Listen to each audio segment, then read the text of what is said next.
Hello folks, we come to the part 6 video of this exercise 13.2 and we are going to continue with our problems in question number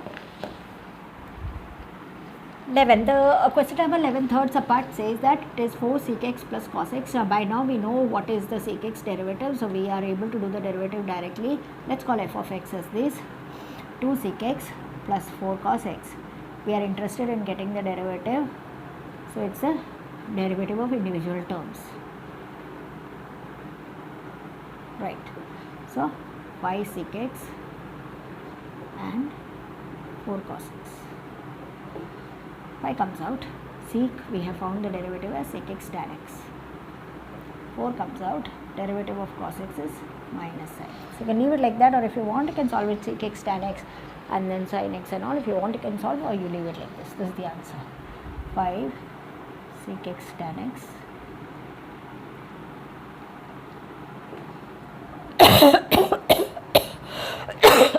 sorry. Yeah.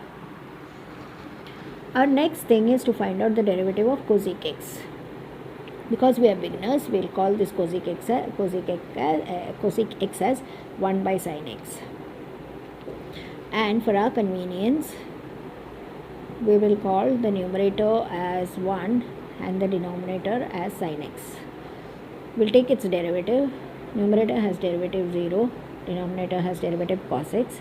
So your f of x is u by v, which by quotient rule is v into u dash minus u into v dash by v squared. So v for us it is sin x, but u dash is 0, so that term is eliminated. Then u for us it's 1 and v dash for us it's cos x. And v squared for us it is sin squared x. So it's like minus cos x by sin squared x, or rather minus cos x by sin x into 1 by sin x. So it's like minus cot x into cosec x.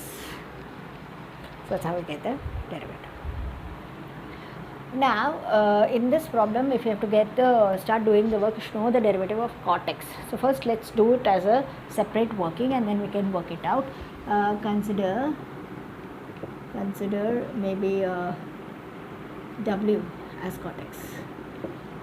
So either you treat it as cos x by sin x, or you can treat it as 1 by tan. Both ways it's good. I think 1 by tan is easy because your work will be much more simplified. And you treat let u be 1 and v be tan x. So what will happen to you? Derivative is 0, derivative of v is tan, derivative is sec squared x. So w is, which is u by v for us, by derivative of quotient rule v into u dash minus u into v dash by v squared. V for us is tan x and u dash is 0, minus u for us it's 1 and v dash for us it's sec squared x, and v squared is tan squared x. So sec squared x means it is 1 by cos squared x. Tan squared x means sin squared x by cos squared x. Cancel, cancel. Your answer is minus 1 by sin squared x or minus cosec squared x. So that's about the derivative. So let's assume f of x as 3 cot x plus 5 cosec x and take the derivative. So it's like derivative of individual terms. Derivative of individual terms. So this moves out, 3 cot x, the derivative we got it as minus cosec squared x, and cosec x you got the derivative as minus cot x cosec x. Right.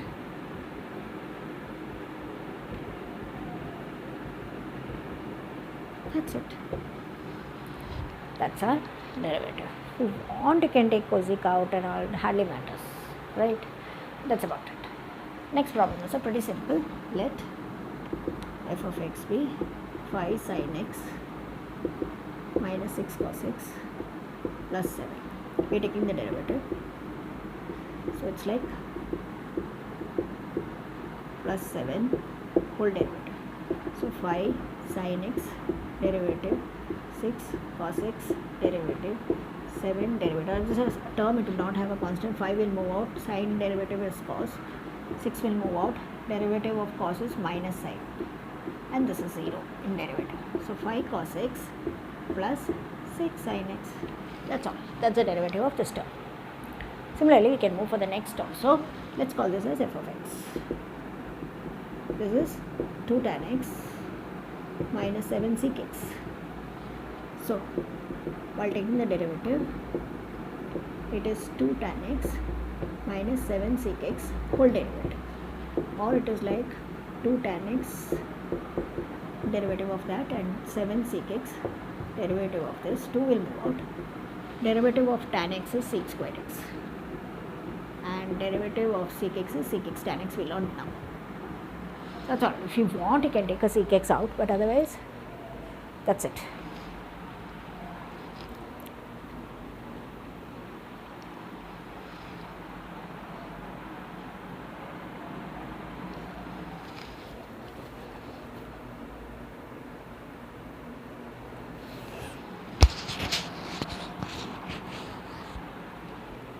Yeah, I'm just checking if everything is covered. Yeah, I was having a doubt about the question number 7, whether we have done the subparts or not. I got it confirmed. Yes, everything is being done, so it's fine. We don't have to repeat it again. In the next video, we come with the miscellaneous exercise, where we have assorted problems on limits and derivatives both. Thank you.